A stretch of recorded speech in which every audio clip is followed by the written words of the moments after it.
Hello বন্ধুরা, সবাই কেমন আছো? গরমের একটা লোভনীয় খাবার নিয়ে তোমাদের কাছে চলে এসেছি। স্টাফ ইডলি।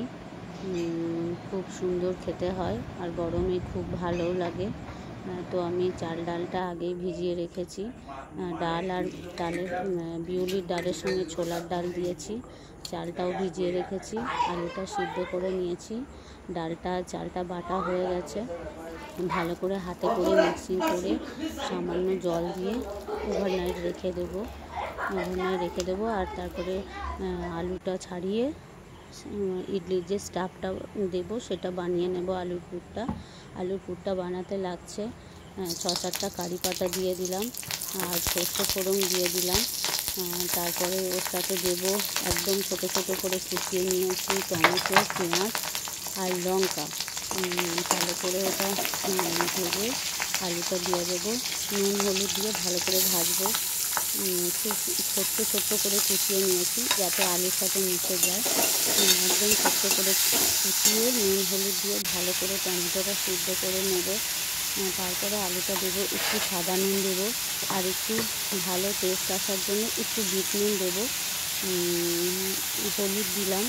বিট নুনটা দিলে খুব সুন্দর টেস্ট হবে। আর এটাতে মিষ্টি ইউজ করবো না। যে চাটনিটা বানাবো ওর সাথে সেটার সঙ্গে একটু মিষ্টি ইউজ করবো। আলুগুলো ভালো করে হাতের করে চটকে দিয়ে দিলাম। এবার ভালো করে ওর সাথে মশলাটার সাথে মিশিয়ে ড্রাই করে নেব। যে জলটা আছে যাতে জলটা টেনে যায়। যখন ইডলির ভেতরে স্টাফটা দেবো যাতে ঢলঢলে হয়ে গলে না যায়। ভালো করে কড়াইয়ে অনেকক্ষণ গ্যাসটা কমিয়ে দিয়ে আস্তে আস্তে নাড়তে হবে। আমার মোটামুটি হয়ে গেছে, মশলাটা রেডি হয়ে গেছে, নামিয়ে নেব। ওভারনাইট ভেজানো ছিল। সকালবেলা উঠে দেখাচ্ছি তোমাদেরকে কতটা ফাঁপ হয়েছে চাল বাটাটা। এবারে নুন মিক্সিং করে আমি ইডলির স্টিম হতে দেব ইডলির মেশিনে। মেশিনটা একটু তেল ব্রাশ করে নিলাম। ওদিকে ক্যানটাতে জল গরম হতে দিয়েছি যেটাতে বসাবো।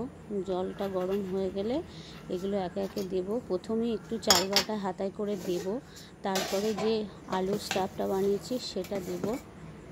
বন্ধুরা, আমার রেসিপিগুলো যদি তোমাদের ভালো লেগে থাকে অবশ্যই লাইক করবে, কমেন্ট করবে। যদি ভুল থাকে সেটাও ধরিয়ে দেবে, তাহলে আমি পরের বার নেক্সট টাইম ভুলগুলো করব না। আর পারলে সাবস্ক্রাইব করে দিও। এবারে স্টাফগুলো আমি দেব আলুর ইয়েগুলো দিয়ে চ্যাপটা করে রেখেছি। হাতে চপের মতো যেমন চ্যাপটা হয়, চপের আলু যেমন চ্যাপটা করে নিই, একটু ছোট ছোট গোল করে একটু চ্যাপটা করে নিয়েছি হাতে করে। এবারে আবার ওপরে একটু করে চাল বাটা দিয়ে দেব যাতে আলুর পুরটা ঢাকা পড়ে যায়। আলুর পুরটা ঢাকা পড়ে গেলে তারপর একটু ঝাঁকিয়ে দেব। গরমে এই ব্রেকফাস্টগুলো খুব ভালো লাগে। কোনো বাইরের খাবার খাওয়ার দরকার নেই, গরমে শরীর খারাপ হবে। কিন্তু যারা বাইরে বেরোয় তারা বেশিরভাগ ইডলি, ধোসা এগুলোই খেতে পছন্দ করে। গরমকালে দই বড়া এগুলোই ভালো লাগে। আমি জলটা গরম করে নিয়েছি। এবারে একে একে কন্টেনারগুলো দিয়ে দেবো, ওগুলো বসিয়ে দিয়ে এই ইডলি মেশিনটা খুব কাজের আমার। আমরা প্রায় দিনই ইডলি করি। চালটা যত ফাঁপ হবে তত ইডলিটা সফট হবে। আমার ওটা হতে দিয়েছি। চাটনিটাও আমি তোমাদেরকে বানিয়ে নিচ্ছি, দেখাবো।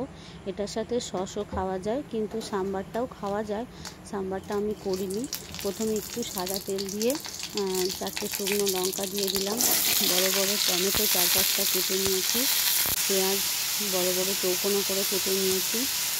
আদা রসুন ছোটো পিস করে দিয়েছি। সামান্য নুন দেবো টমেটোটা জাস্ট গলে যাওয়ার জন্য। ভালো করে এটা নেড়ে নিয়ে মোমোর যেমন চাটনি আমরা করি সেরকম চাটনি করব। একটু বিট নুন দেবো আর একটু সাদা নুন দেবো। দুটো নুন মিক্স করে দেবো আর 1 চামচ চিনি দিয়ে দিলাম জাস্ট ঝালটা ব্যালেন্স করার জন্য। বেশি ঝাল হয়ে যাবে। আমার এটা দিয়ে মিক্স করে নেব। দেখো কতটা সফট হয়েছে, খুব সুন্দর দেখতেও হয়েছে। ওই চাটনি দিয়ে একদম